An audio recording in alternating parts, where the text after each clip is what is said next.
শুভ সকাল বন্ধুরা। তো আজকে আবার একটা নতুন ভিডিও নিয়ে চলে এসেছি।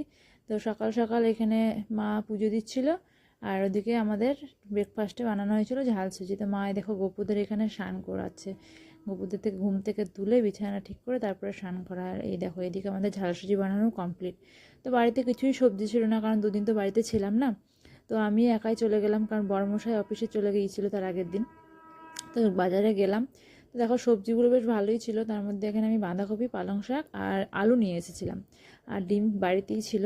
তো দেখলাম আজকে সবজি তো কিছু নেই। দেখো বেগুনগুলো না খুব সুন্দর, আর বাঁধাকপিগুলো খুব টাটকা ছিল। তার মধ্যে দেখলাম বাঁধাকপিটা নিয়ে যায়, আর ফুলকপি তো খাওয়া হয়েছে। এই দেখো তারপরে বাড়ি ফিরে আমরা মাতে আমাতে ব্রেকফাস্ট করে নিলাম। বরপূর্ণি না থাকলে আমরা দুজনেই একা একা ব্রেকফাস্ট করি, কি আর করা যাবে। তারপরে এখানে আমি মাকে সবজিগুলো কেটে দিলাম। মা তারপরে রান্না বসাবে বলে এখানে পালং শাক করেছিলাম, আর এখানে পটল আলুর সবজি আর ডিমের ঝোল হয়েছিল। তারপরে লাস্টে প্ল্যানিং হলো যে তিলের বড়াও করা যাক। তারপরে আমি স্নান করে নিলাম। স্নান করে এখানে গপুদের ভোগ দিলাম। এই যে গপুরা দেখো সোয়েটার পরে নিয়েছে, আসলে ঠান্ডা তো পড়েই গেছে, এবার তো গপুদেরও সোয়েটার পরতে হবে। তো আজকে গপুদের অনেক দিন পরে, মানে 2-3 দিন পরেই ভোগ লাগালাম, কারণ ঘুরতে গিয়ে না ওখানে মাই মানে সব কিছু করেছিল, তাহলে আমি কিন্তু কোনোদিনই করিনি। তা এখানে তারপরে বরমশাই অফিস থেকে আসার পর স্নান করে খাবারের জন্য বসে গেলাম। মা তিলের বড়াটা গরম গরম করেছিল, খেতে বেশ টেস্টিও হয়েছিল।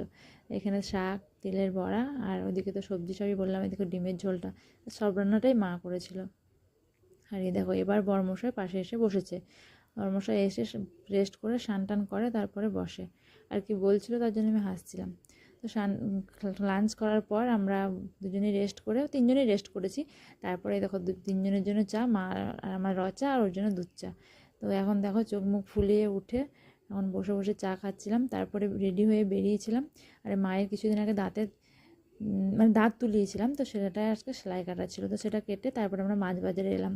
তো আজকে কিছু মাছ নিলাম। দেখো এখানে চিংড়িগুলো, ইলিশগুলো দেখে বেশ ভালোই লাগছিলো। তারপরে ওখান থেকে একটা ফুলকপিও নিয়েছিলাম। তো বাড়িতে এসে সব মাছগুলো ধুয়ে নিলাম। তো মাছগুলো তো ধুয়ে ফ্রিজে রাখতে হবে, নাহলে তো খারাপ মানে কেমন হয়ে যায়, ঠান্ডা সেরকম তো পড়েও নি। তো আজকের ভিডিওটা এখানেই শেষ করছি। আজকে বরকে নিয়ে ভিডিও এন্ড করছি। তো ভাই ভালো লেগে থাকে প্লিজ লাইক করো, কমেন্ট করো, শেয়ার করো, সাবস্ক্রাইব করো।